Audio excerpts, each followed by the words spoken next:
About a month ago, I did a video on the curfew they were imposing on shelters in New York, but that was only about four shelters. Well, now it is a total of 24 shelters that are under a curfew starting this coming Monday. New York City plans to implement an 11 p.m. to 6 a.m. curfew at 24 migrant shelters beginning Monday. This came out of Mayor Eric Adams' office Sunday, today. The new curfew introduced as anxiety rises about migrant crimes would apply to about 3,600 people and would bring the number of asylum seeker shelters with curfews to 24. The city instituted curfews at four relief centers last month. So they said one of the centers, and it's the largest, is in Long Island City, Queens. And there's about 1,000 migrants over there, according to government data. Typical city homeless shelters already have curfews. So a spokeswoman for the mayor's office said in a statement that the broadened curfew will allow more efficient capacity management for migrants in the city's care. So people are fed up with the crime and how it's jumped up. And I don't know if y'all saw the news recently. One of the 15-year-old migrants shot at Brazilian tourists up there in Times Square, and they shot twice at NYPD officers. Now they were taken in and they were not released. So they said they're trying to figure out what they're going to do with him, and it could be the possibility of deportation for this 15-year-old. So, I mean, they did say, right now they don't have access to guns, but wait until they do. And you saw one that got access to guns and shot at people out there shopping. And this was a tourist visiting the city and shot twice at the cops. That's why I'm saying, you think they won't have guns by the spring and summer? You got another thought coming. Look, if they got the ability to buy cars and mopeds, they got the ability to get out there and get guns. And you can best believe they're going to be armed. It's just a matter of time.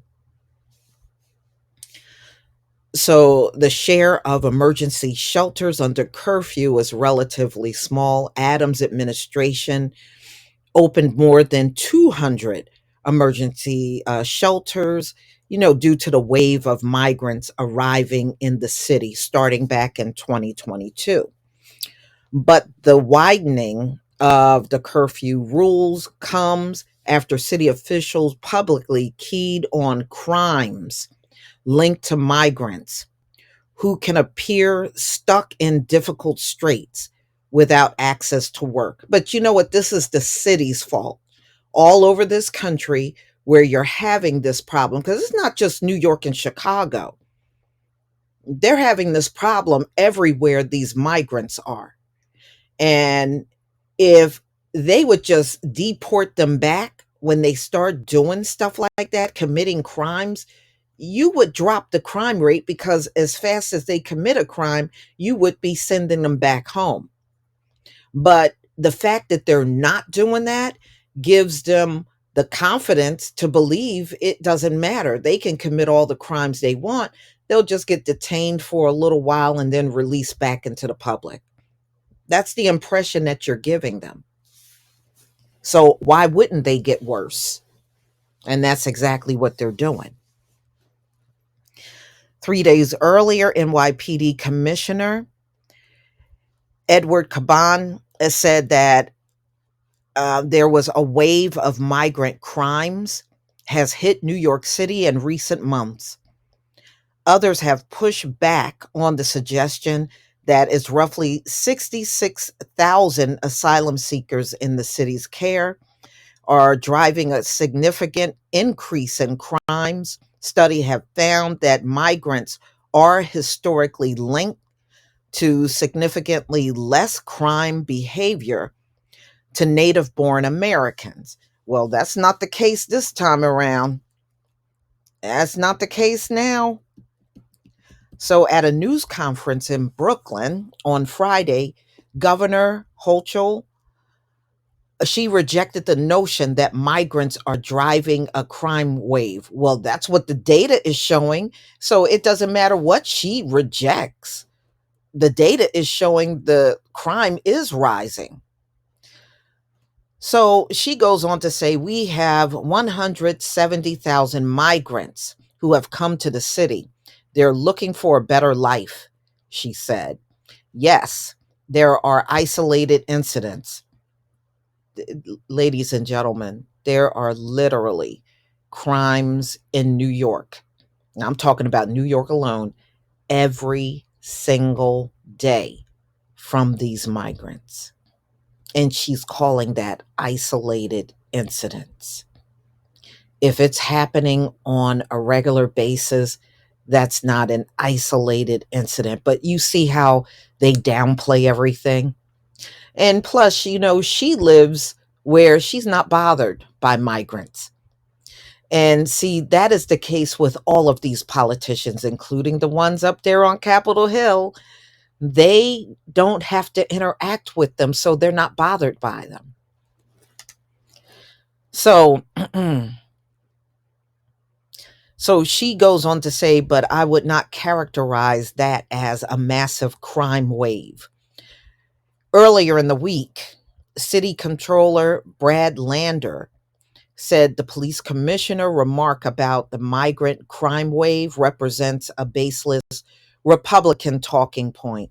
So, these are Democrats talking. And, quite frankly, I think they are aware of how bad this migrant situation got. But I guess they feel if they admit it, then that's a defeat for them. It's going to be a defeat for them regardless, for real.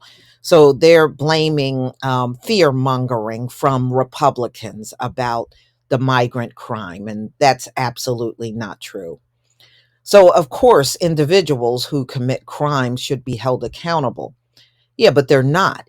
Y'all been arresting these people. They go before the judge, and the judge tells you to let them go. That's been happening the entire time with these migrants. And that's why the crime is going to continue to increase.